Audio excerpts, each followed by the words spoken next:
Esta es la historia de un producto muy común que lleva más de un siglo con nosotros. Es un simple cilindro de 10 centímetros de largo y es una mina de oro. Cuesta 1 céntimo y ganas $1. Había en juego miles y miles de millones de dólares.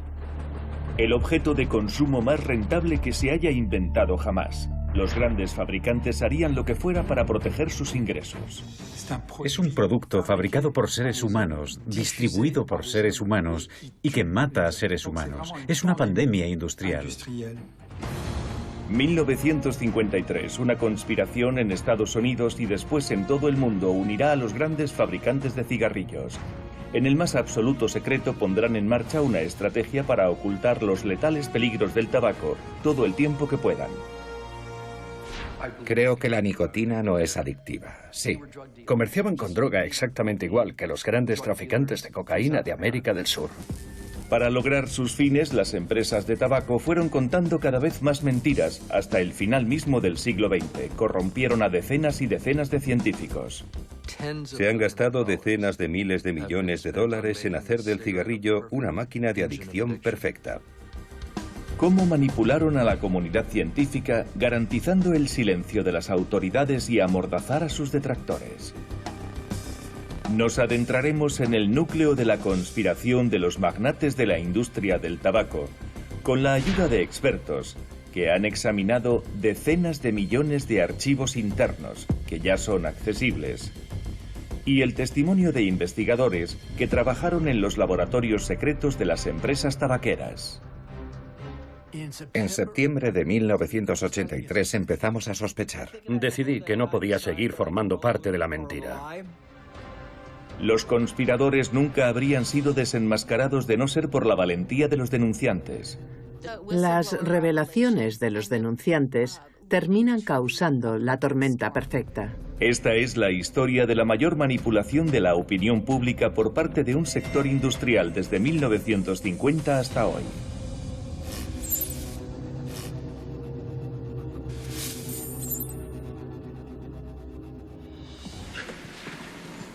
Creo que la nicotina no es adictiva. Creo que la nicotina no es adictiva. Creo que la nicotina no es adictiva. Creo, sinceramente, que... 7 directores ejecutivos de las empresas tabaqueras más poderosas de Estados Unidos. Año 1994. Ante una comisión del Senado juran que la nicotina no es adictiva. Es la mayor mentira jamás contada por los magnates de una industria, tanto por su magnitud como por su duración.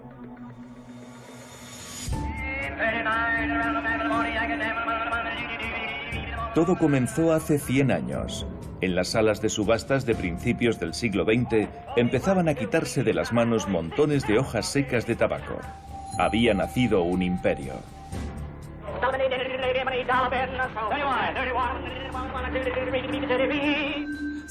Hay toda una industria detrás, aunque solo parezca agricultura.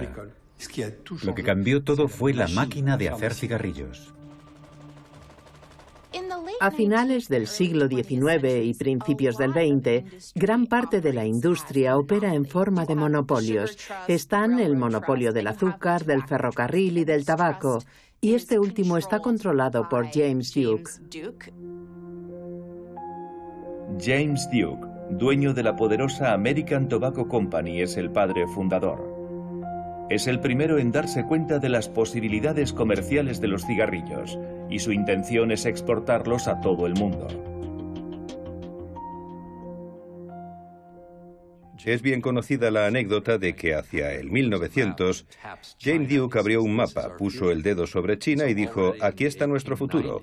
Por tanto, ya en la década de 1890, la American Tobacco Company empieza a introducir películas en China, donde la entrada era un paquete de cigarrillos. La industria del tabaco necesita fumadores.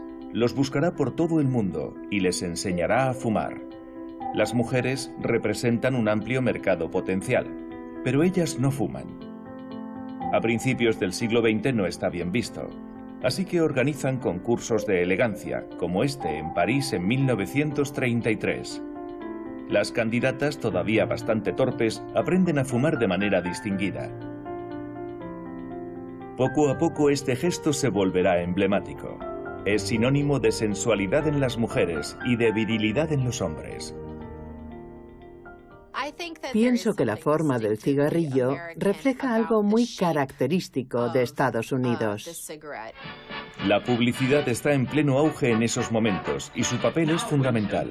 Todos los anuncios tienen el mismo objetivo: propagar el hábito de fumar en todos los ámbitos de la sociedad. El humo del tabaco se presenta como calmante para la garganta. Fumar es bueno para la digestión de las comidas y sobre todo es sexy y te hace perder peso. La clave, en realidad, está en la cultura material del cigarrillo. Necesitas ceniceros, encendedores, espacios donde se pueda fumar, y la industria de los cigarrillos creó toda esa cultura que hacía más fácil fumar. La aceptación general del tabaco ha comenzado. Las dos guerras mundiales acelerarán el proceso añadiendo cigarrillos al equipo de los soldados. Los fabricantes de cigarrillos, las grandes empresas tabaqueras, están más que dispuestas a explotar esta asociación del patriotismo con el hábito de fumar. Hay cigarrillos por todas partes y nada se debe al azar. Durante décadas ha sido parte del plan. Es fantástico para el industrial que vende mucho. Se decía, cuesta 1 céntimo y ganas $1. Para el gobierno de Estados Unidos es la gallina de los huevos de oro.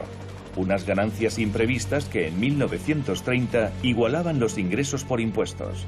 Los sucesivos gobiernos, impresionados, lo tratarían como una categoría aparte. Los cigarrillos estaban exentos de supervisión sanitaria. Una excepcionalidad radical de los cigarrillos. Ninguna de las normas se aplica al tabaco. Los cigarrillos son una historia de éxito industrial que genera cientos de millones de dólares al año. Hay 3 sectores que están sacando partido de este mercado creciente. En primer lugar, el de los fabricantes. El monopolio original se disuelve y es sustituido por varias empresas. Philip Morris es el último de los 6 grandes. Después está el sector de la publicidad. En la década de 1920, los reyes de la mercadotecnia y las relaciones públicas en Estados Unidos ya ponían su talento al servicio del tabaco. Finalmente, para la clase política estadounidense y especialmente los miembros del Congreso, el dinero del tabaco financiaba multitud de campañas. Sustentados en estos 3 pilares, los cigarrillos parecen invencibles. Pero en 1950 surge una amenaza. Una nueva enfermedad irrumpe en Estados Unidos. Hombres con cáncer de pulmón, una enfermedad muy rara hasta entonces, inundan los consultorios médicos. Maurice Tubiana, gran oncólogo, nos contó que un día, cuando era estudiante, le dijeron: vamos a enseñarle una cosa que nunca más volverá a ver. Era cáncer de pulmón en un hombre, una rareza absoluta. Los fumadores más antiguos empiezan a desarrollar enfermedades respiratorias y cardíacas, así como cáncer de pulmón. La mayoría no tenía ni idea de que los cigarrillos los estaban matando. Realmente no se sabía. Durante mucho tiempo, todo el mundo pensaba, ¿cómo algo tan banal va a ser peligroso? Se empiezan a examinar las causas de esta nueva epidemia en la década de 1950. Ernst Winder y otros científicos realizaron estudios de laboratorio muy simples en los que se tomaba el residuo de alquitrán del humo del cigarrillo y se extendía por el lomo de ratones y aparecían tumores. Estos experimentos con animales, en concreto los que salieron a la luz en 1953, tuvieron un impacto enorme. Estos primeros estudios demuestran que el humo del tabaco es carcinógeno. En 1953, el New York Times publica no menos de 12 artículos sobre el tema. Se publicó un artículo en una revista que entonces era muy popular en Estados Unidos, Reader Digest, con el título Cáncer por el cartón. Y este artículo generó una gran alarma sanitaria en Estados Unidos. Cuando se hizo evidente la relación entre el tabaco y la enfermedad, cundió la alarma entre todos los presidentes de las empresas por cómo iba a afectar a las ventas. El 8 de diciembre de 1953, poco después de aquello, estalla una crisis en el mercado de valores. Los precios de las acciones del tabaco caen en picado. Y esto llevó a su vez a la industria del tabaco a tomar medidas radicales para intentar defenderse y proteger sus beneficios. En el corazón de Manhattan, el contraataque está en marcha. Los jefes de la industria del tabaco se reúnen en el Hotel Plaza el 15 de diciembre de 1953. Decidieron que iban a contraatacar de una forma inteligente. Casi puedes seguir la reunión hora a hora. El organizador de esta reunión entre competidores es Paul Hahn, presidente de American Tobacco. Reunir a todos los ejecutivos de Reynolds Tobacco Company, Lorillard, Benson & Hedges, Brown & Williamson y Philip Morris es ilegal, por tanto deben mantenerlo en secreto. Para romper el estancamiento del sector, los 6 conspiradores reciben asesoramiento de una empresa de relaciones públicas. El director de la empresa, Hill & Knowlton, también ha sido invitado.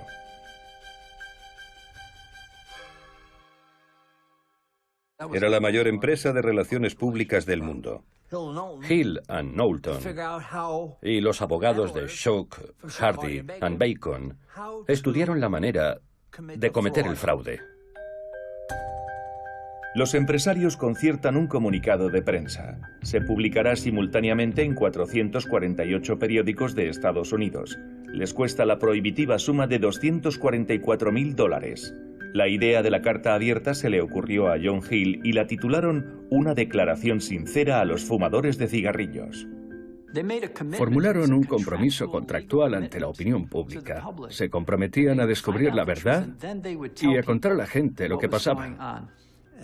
No tenía nada de declaración sincera. Era una gran mentira. Y sabían que con su publicación no estaban admitiendo nada. Deciden hablar con una sola voz a través de un nuevo organismo, el Comité de Investigación de la Industria del Tabaco, que se supone que debe descubrir la verdad.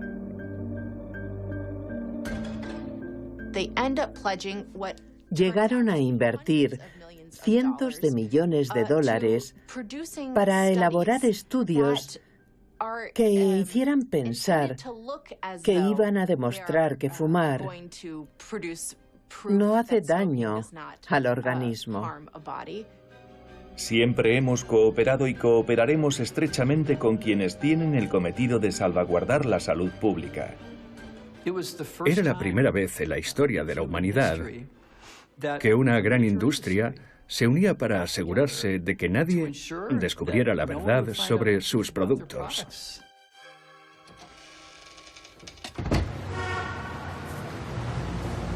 El engranaje de la conspiración está en marcha.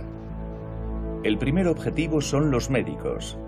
Los inundan de estudios y cartas para convencerlos de que no se ha establecido ninguna conexión entre el brote de cáncer y el hábito de fumar cigarrillos. Este famoso anuncio de los años 50, además, señala maliciosamente el hecho de que la mayoría de los médicos fuma en esa época. ¿Qué cigarrillos fuma, doctor? El mensaje es claro. Si su médico fuma, usted también puede hacerlo sin miedo. La conspiración se basa en una campaña enfocada a restablecer la confianza en el cigarrillo. Se alían con la comunidad científica, el mundo académico, los profesionales de la salud pública, diciéndoles: colaboraremos, hay que investigar más, no hagan juicios precipitados. Los fabricantes han demostrado buena fe, y esta fachada de honestidad durará casi 50 años. Todo el mundo caerá en el engaño. Sin embargo, toda la maquinación de la industria del tabaco estaba ahí, negro sobre blanco, en un bosque de documentos internos. 100 millones de páginas escritas por las principales empresas tabaqueras.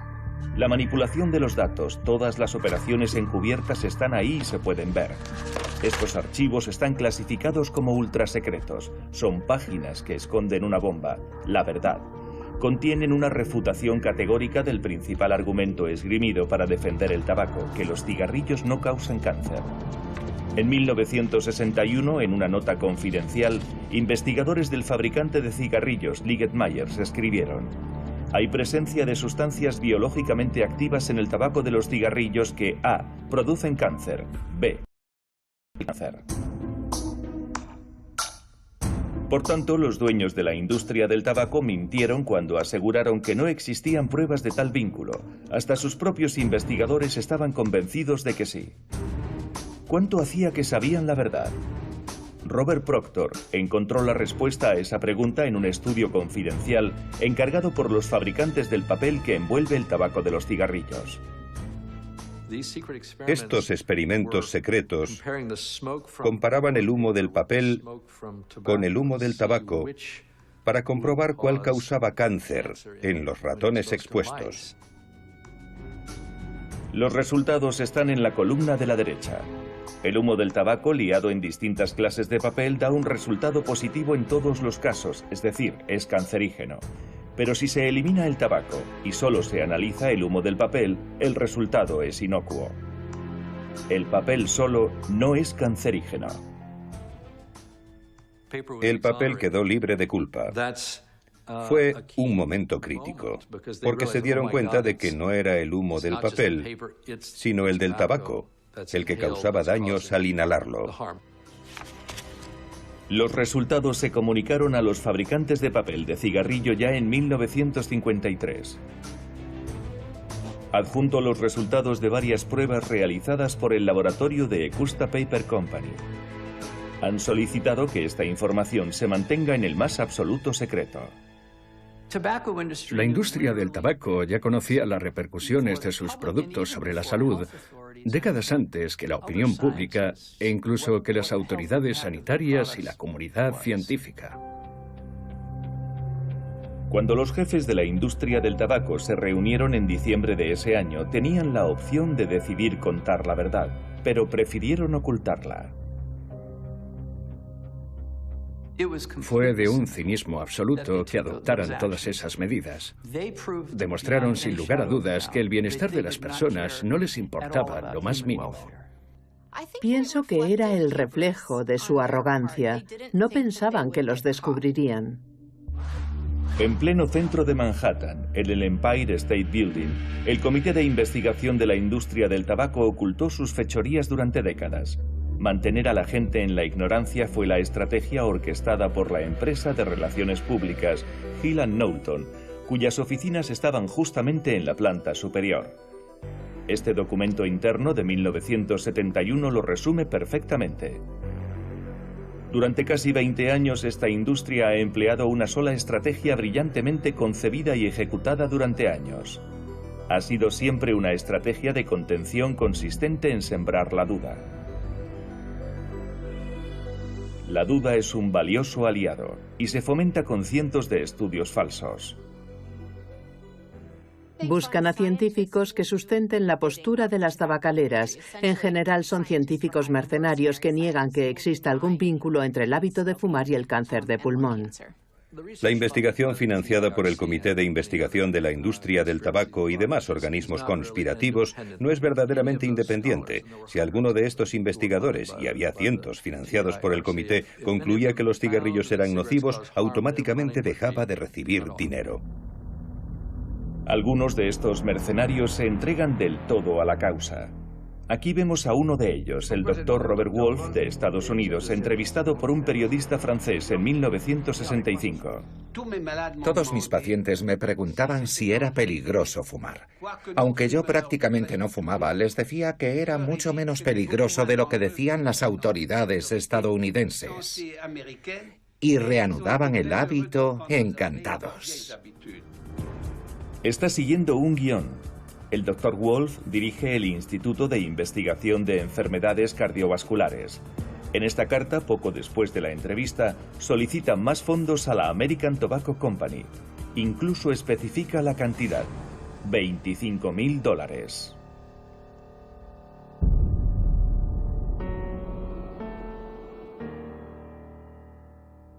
En general, cada universidad ha recibido dinero de Philip Morris o Reynolds Tobacco Company, escuelas de medicina, departamentos de historia. Cuando vine a Stanford había 2 expertos trabajando en secreto para la industria del tabaco en mi propio departamento. Las mentiras funcionan a la perfección. El consumo de cigarrillos se duplica de 1945 a 1960. Millones de fumadores morirán y los gobiernos mirarán para otro lado. Finalmente, en 1962, las autoridades británicas reaccionan. El Real Colegio de Médicos emite un informe en el que se subrayan los peligros del tabaco y la necesidad de tomar medidas. El Real Colegio de Médicos británico es un organismo respetable. Sus médicos establecen que hay pruebas suficientes para vincular el tabaco al cáncer de pulmón. Gran Bretaña lanza la primera campaña de información pública para animar a los fumadores a abandonar el hábito. 2 años más tarde llega el turno de Estados Unidos. El administrador de la sanidad pública, máximo responsable de salud pública del gobierno de Estados Unidos, ofrece una conferencia de prensa que causa sensación. El hábito de fumar cigarrillos es la causa principal de unas 41.000 muertes por cáncer de pulmón cada año en este país. El administrador habla presionado. La industria del tabaco ha intentado controlar al comité de expertos reunido para llegar a esta conclusión. Mantuvieron el proceso en estricto secreto. No querían que saliera a la luz ninguna información por un temor considerable a que se viera comprometida por la injerencia de la industria. La industria del tabaco no logra impedir que esta primera advertencia oficial salga en toda la prensa. Pero unos meses más tarde reaccionará presionando a miembros del Congreso de Estados Unidos para que no adopten medidas concretas. Los estadounidenses dejaron de fumar, pero después la tasa repuntó.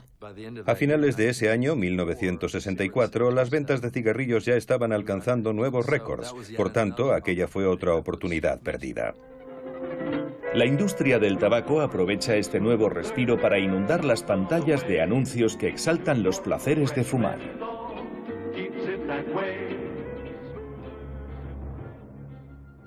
Hay que tener en cuenta que la industria del tabaco entre la década de 1940 y la de 2000 se gasta 250.000 millones de dólares en promocionar los cigarrillos.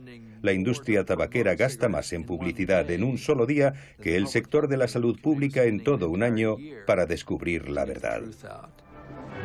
Pero en 1967 los primeros grupos antitabaco empiezan a reclamar también su tiempo de pantalla. Y se emite una serie donde el dueño de una tabacalera, caricaturizado y cínico, se muestra dispuesto a hacer cualquier cosa para incrementar sus ventas. Pero no se arriesga a fumar él mismo. Frankly, I wouldn't smoke for $1 million.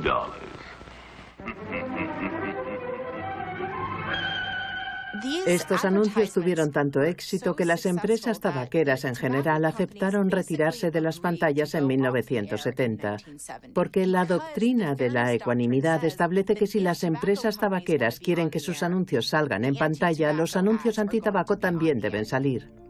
A pesar de estar prohibida su publicidad en pantalla, el consumo de cigarrillos sigue siendo generalizado. Los fabricantes reparten tabaco gratuitamente en los aviones, cerca de los colegios e incluso en los hospitales. Como un pulpo que extiende sus tentáculos, la industria del tabaco, con sus cientos de millones de dólares, compra una influencia considerable en toda la sociedad estadounidense, hasta su misma cima.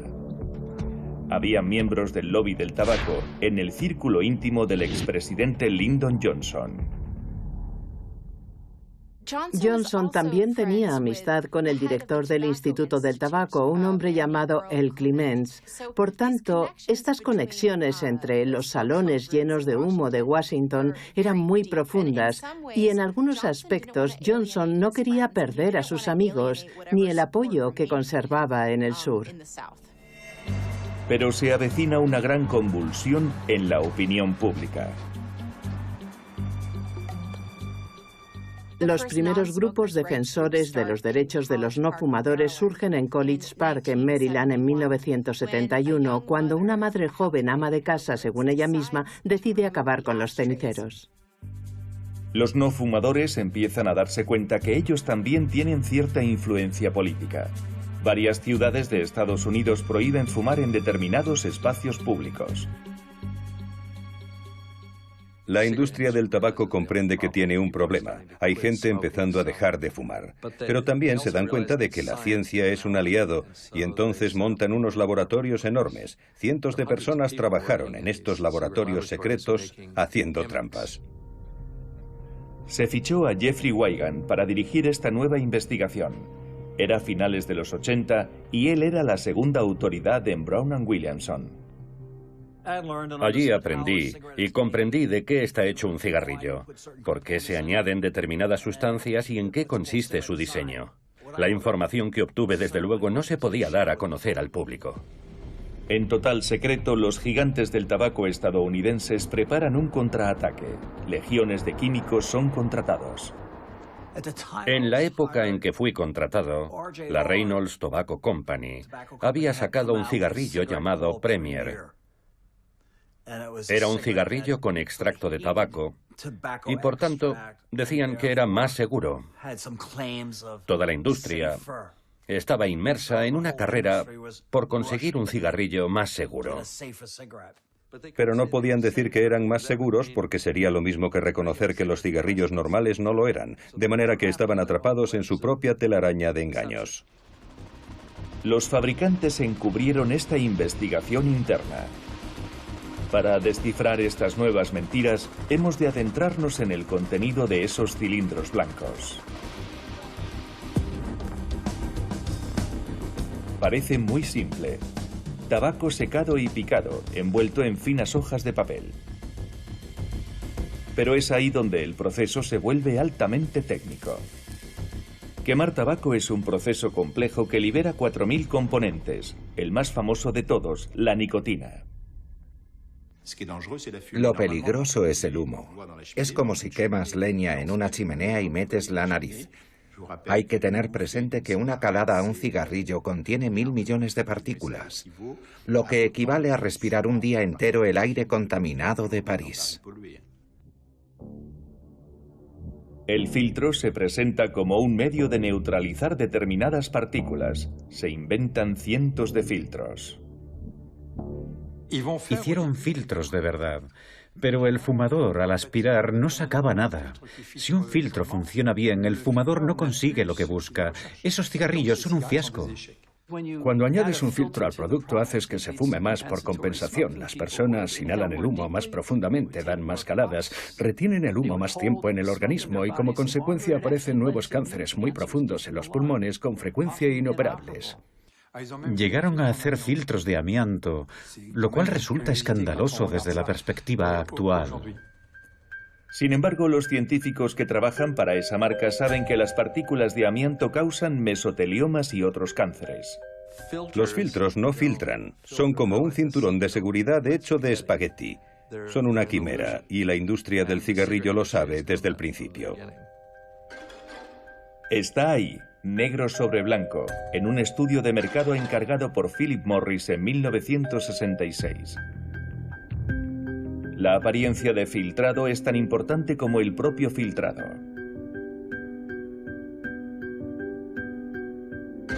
Con independencia de su composición, los filtros son un engaño. Para ocultar su ineficacia, la industria inventa otro truco, unos microagujeros casi invisibles a media altura del filtro. Unos agujeritos en la base del filtro permiten que entre el aire. No se ven, son demasiado pequeños.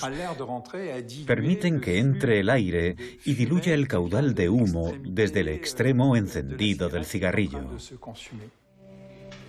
Se llevan a cabo pruebas de laboratorio usando unas bombas que succionan el aire mecánicamente y después se analiza. Al dejar pasar más aire, las microperforaciones distorsionan los resultados. Se diluye mucho y, por tanto, da lecturas de nicotina y alquitrán inferiores a las que realmente ingiere el fumador. Como consecuencia, los fabricantes pueden anunciar niveles reducidos en sus paquetes y comercializarlos como cigarrillos suaves o light. Pero un fumador no es una máquina. Pone los dedos en la base del filtro y de manera inconsciente, cuando necesita una buena dosis de nicotina, lo aplasta. Tapan los agujeros de ventilación con los labios o con los dedos, consiguiendo una dosis mayor de nicotina y alquitrán. Durante décadas se permitió a la industria del tabaco indicar niveles falsos de nicotina y alquitrán. Nos engañaron. Dijeron que los cigarrillos light eran menos peligrosos, lo cual era falso. No tenían ni idea del subterfugio. Pienso que en cierto modo es uno de los más diabólicos, porque todo el tabaco fumado en ese tiempo mató al menos a 10 millones de personas que no tenían que haber muerto. Louisville, Kentucky, diciembre de 1988. Aquí la lucha contra el gran tabaco adquiere una nueva dimensión. Jeffrey Wigand, recién nombrado director de investigación en Brown & Williamson, sostiene graves disputas con su jefe. Decididamente no era un científico, era un vendedor. Tenía problemas para comunicarme con él, debido a su escaso nivel cultural. Y siempre me acusaba de usar términos enrevesados. Jeffrey Wigand conoce todos los programas secretos, pero entonces hace un descubrimiento sorprendente. La idea de usar ciertos aditivos y sustancias químicas para darle un sabor rico. ¿Y para qué quiere que sepa rico? Pues porque así gustará más a los niños, porque ellos... Me enteré de que 3.000 niños al día fumaban su primer cigarrillo, que al final sumaban en la estadística. Thomas Sanderfer le pide que trabaje en una fórmula que facilite que la gente joven empiece a fumar. Si se enganchan los jóvenes, estarán enganchados de por vida. Eso dijo, y me causó una profunda inquietud, porque ahora yo era parte del fraude, parte de la mentira. Si no podían vender tabaco a los adolescentes, estaban perdidos. Hicieron cigarrillos con sabor a vainilla, azucarados, con cápsulas de sabor que explotaban en la boca, para que sus primeros cigarrillos fueran algo reconocible. Esta nueva mentira es asumida por la prensa. Pero todos los fabricantes lo niegan. No vendemos cigarrillos a menores de edad. Y sin embargo, es exactamente lo que han hecho todas las grandes marcas de tabaco. En 1988, Camel da un nuevo aire más juvenil al camello que representa su marca. Se gastan $75 millones en crear un personaje entrañable que llame la atención de niños y adolescentes.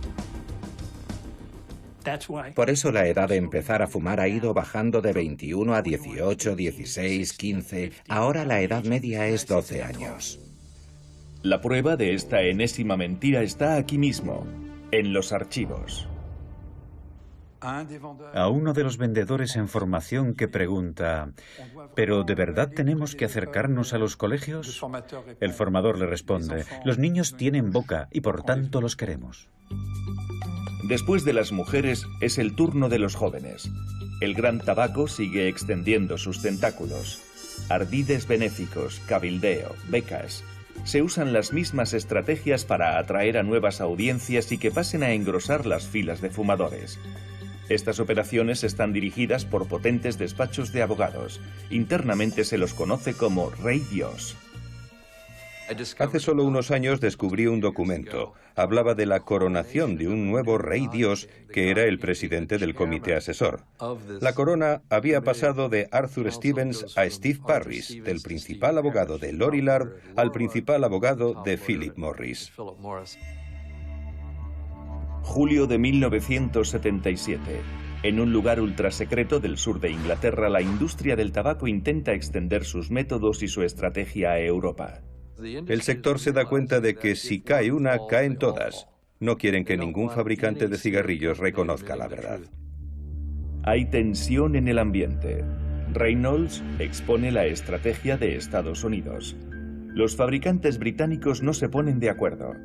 Pero después de 2 días de negociación, las empresas europeas aceptan participar en una campaña de desinformación. Fue un intento de expandir la táctica negacionista al mundo entero. Ningún fabricante de cigarrillos se opuso a esta conspiración. Es asombroso. Sin embargo, un nuevo descubrimiento hará temblar a la omnipotente industria del tabaco. A principios de la década de 1980, se demuestra científicamente que los no fumadores expuestos al humo de los cigarrillos también corren peligro.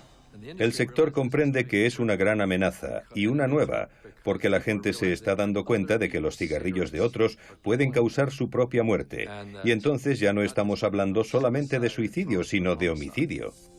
Por primera vez, la industria del tabaco corre el peligro de ser vista como lo que es, una industria de muerte.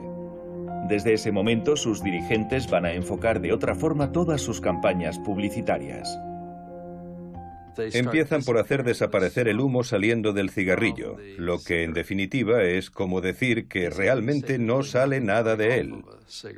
Y terminan suprimiendo el propio cigarrillo. En la publicidad del tabaco prácticamente no ves uno. Para los fabricantes de cigarrillos, la libertad también es un poderoso símbolo. Fumar es una decisión libre que hay que defender ante los ataques de los no fumadores. Los transmisores de este mensaje subliminal serán los actores estadounidenses más famosos y admirados. He aquí un contrato firmado por Sylvester Stallone con una marca de cigarrillos por el que se compromete a aparecer fumando en 5 películas. A cambio, cobrará $500.000. Pagaron cantidades astronómicas a las grandes estrellas, Sean Connery, Paul Newman, Sylvester Stallone y muchos más. Cobraron por fumar ante las cámaras. Pero famosos o no, los fumadores terminan enfermando, y todas esas víctimas están llevando a los fabricantes a los tribunales. La batalla legal es decisiva. Para establecer la verdad, los jueces obligan a las tabacaleras a revelar sus archivos internos. Se les ordena que hagan públicos los documentos que contienen las pruebas de sus mentiras. Los tentáculos empiezan a perder fuerza. Nunca quisieron que se hicieran públicos sus documentos, y estoy seguro de que estaban horrorizados. Por eso pusieron tanto empeño en asegurarse de que nunca vieran la luz del día. El golpe definitivo vino desde dentro. En 1980, Victor Denoble era un joven investigador contratado por Philip Morris para buscar una molécula en sustitución de la nicotina que no fuera peligrosa para el corazón. Una empresa acude a un científico y le dice: estamos haciendo daño a la gente y no queremos. Yo pensé que la gente siempre iba a fumar y vi una oportunidad de trabajar para una gran empresa. Todo fue muy bien los primeros 2 años. Su programa es ultra secreto. Estas fotografías son de las pocas que se hicieron. Victor Denoble y su compañero de equipo decidieron empezar por analizar los efectos de la nicotina en ratas. Investigamos 14 horas al día. Era una maravilla. Podíamos pedir cualquier cosa que necesitáramos. Siempre nos la facilitaban.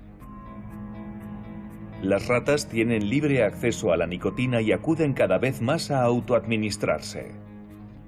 Fuimos claramente los primeros en demostrar que la nicotina creaba adicción en las ratas. Redacté el documento "La nicotina es una droga", y uno de los abogados tachó la palabra droga y puso "la nicotina es un compuesto". Es otra forma de decirlo, no querían que se asociara la palabra nicotina a las drogas. Victor Denoble hace entonces un gran descubrimiento. Encuentra una molécula capaz de reemplazar la nicotina. Estábamos felices como niños. Pensamos que todo iba a ser fantástico. Un día me llaman al despacho y me dicen: es una decisión corporativa. No vamos a seguir adelante con su investigación. Están despedidos. No teníamos ni idea de lo que iba a pasar. Nos pilló por sorpresa. Con sus descubrimientos, Victor y su equipo han puesto en peligro a su empleador. Su trabajo es destruido y no se les permite hablar de él.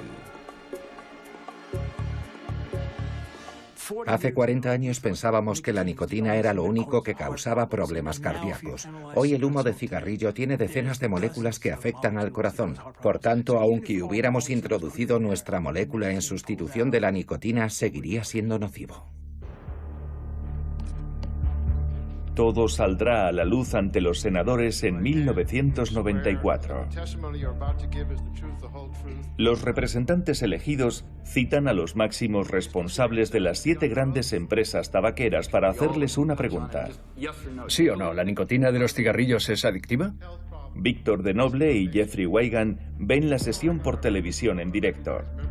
En la sala están los ex ejecutivos William Campbell y Thomas Sanderford. Mi mujer y yo lo estábamos viendo por la tele. Yo tenía mucho interés en saber lo que iban a decir. ¿Se aferrarán a sus mentiras como habían hecho durante los últimos 40 años? Creo que la nicotina no es adictiva. Señor Johnson. Creo que la nicotina no es adictiva. No querían contar la verdad. Sería equivalente a reconocer que todo lo que habían dicho en el pasado era mentira. Sabían, aunque no quisieran reconocerlo en esos términos, que estaban comerciando con droga exactamente igual que los grandes traficantes de cocaína de América del Sur.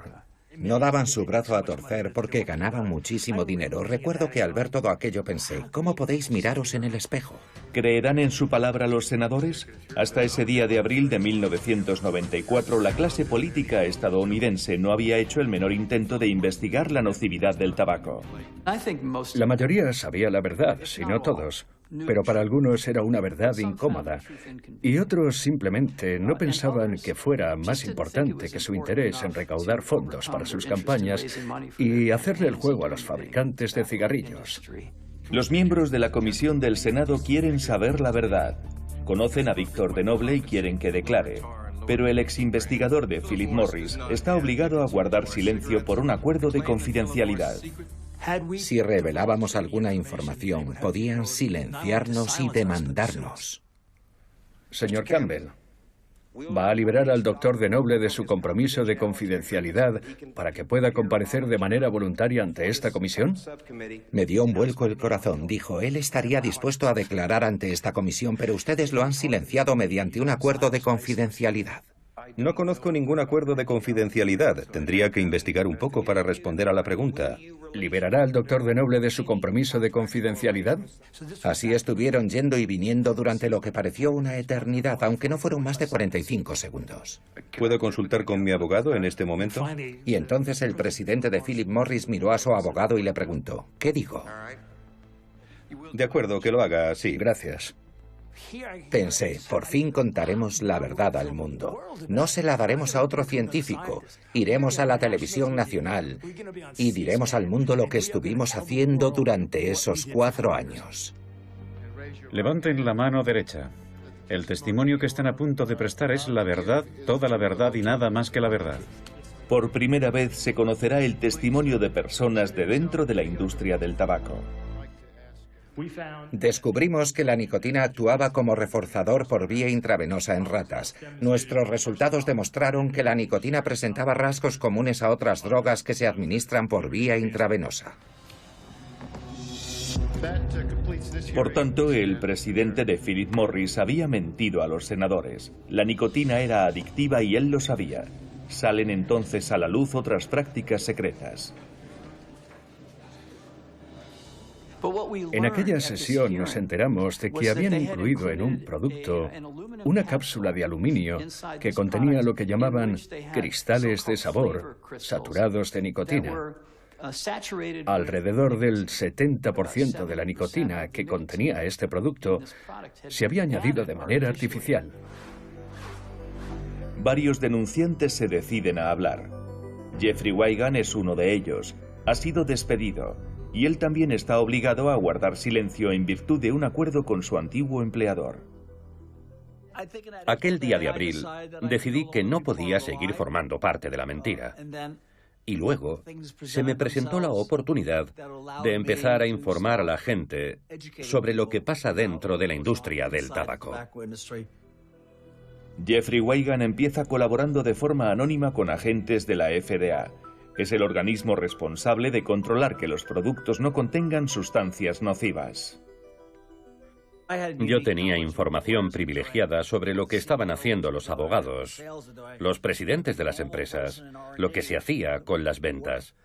Información que entonces la gente corriente desconocía.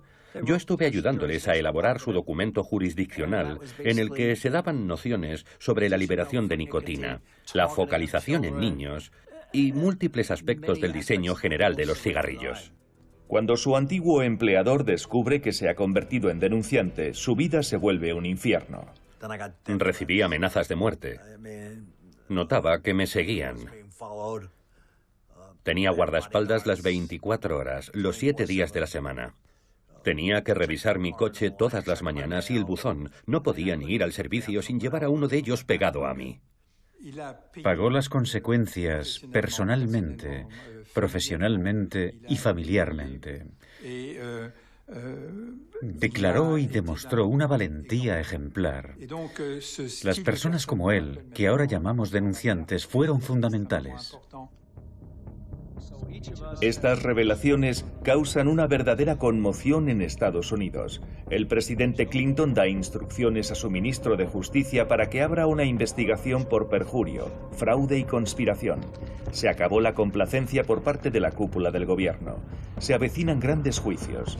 Si se demuestra la responsabilidad penal de los fabricantes, podrían dar lugar a multas y penas de cárcel sin precedentes. El resultado fue que en 1998 los 46 fiscales generales de los estados y las principales tabacaleras llegaron a un acuerdo. La industria acepta pagar a los 46 estados del país 202.000 millones de dólares a lo largo de 24 años. Por tanto, se trata de una operación financiera. A cambio, todas las acciones judiciales emprendidas por el gobierno de Estados Unidos se archivan. La cláusula de confidencialidad impuesta a Jeffrey Wigand queda sin efecto, pero para los denunciantes no es un buen acuerdo. Los fabricantes siguen teniendo licencia para vender tabaco. Si hubieran perdido una sola de las grandes causas abiertas contra ellos, se habrían declarado en bancarrota y hoy no venderían cigarrillos. En términos de salud pública no era un buen acuerdo, y el hecho de que las empresas tabaqueras se mostraran tan dispuestas a aceptar, que estuvieran tan satisfechas con los términos, claramente indica que no fue un buen acuerdo. Peor aún, los fabricantes de tabaco se han beneficiado de esta solución amistosa. El acuerdo alcanzado en 1998 equivale a un impuesto de alrededor del 40% sobre cada paquete de cigarrillos, así que la industria se limita a subir el precio 45 céntimos y así continúa obteniendo ganancias. Además, la industria solo podrá seguir pagando esos miles de millones de dólares mientras produzca beneficios, de manera que es una especie de plan de beneficios garantizados. La industria gana de una u otra forma. El acuerdo con el gobierno de Estados Unidos supone dar rienda suelta al sector del tabaco. No obstante, permitió desmontar todas esas mentiras orquestadas y prohibirle tanto el patrocinio de deportes como la publicidad en medios de comunicación dirigidos al público joven. Pero lo cierto es que se saltan todo el tiempo estas medidas. Para la industria del tabaco, la única prioridad sigue siendo obtener beneficios. Es más, el gobierno de Estados Unidos no ha regulado el producto. Existen directrices, pero no se aplican. Las autoridades sanitarias parecen impotentes cuando se trata del tabaco. Tenemos normas de seguridad más estrictas sobre la comida para perros que sobre el tabaco. Hay compuestos que se pueden incluir en un cigarrillo que jamás permitirían añadir a la comida para perros. No hay quien los pare. La nicotina es barata y sumamente rentable. Mientras puedan seguir comercializándola y haya personas en el mundo, seguirán haciendo negocio.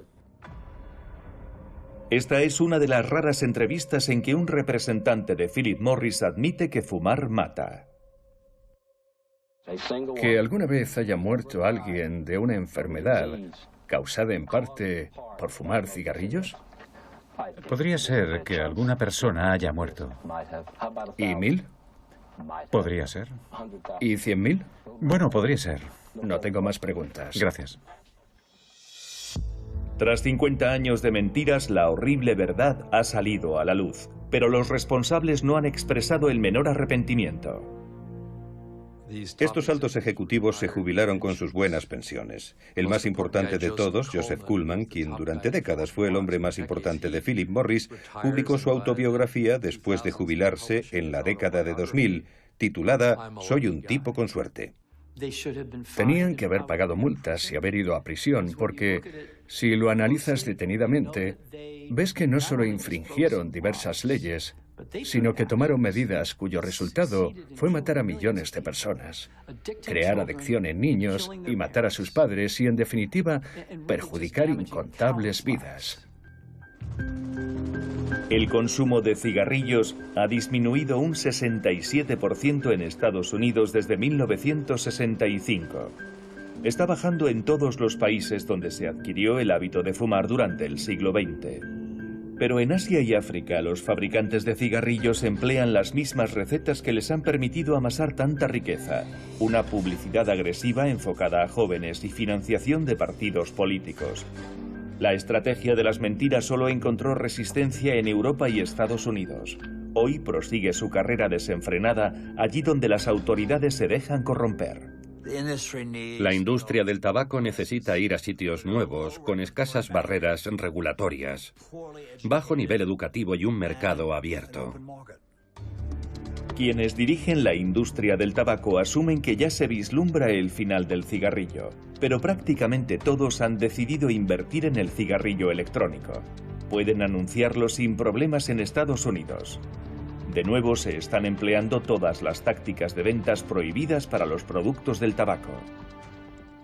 Lo único que le interesa a la industria es suministrar nicotina adictiva y dar con un formato adecuado para suministrar nicotina.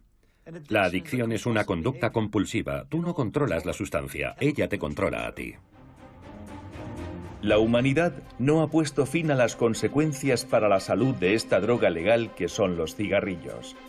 Las estadísticas permiten predecir que si la medicina no hace ningún avance, 1.000 millones de fumadores corren el riesgo de morir por su adicción en el siglo XXI.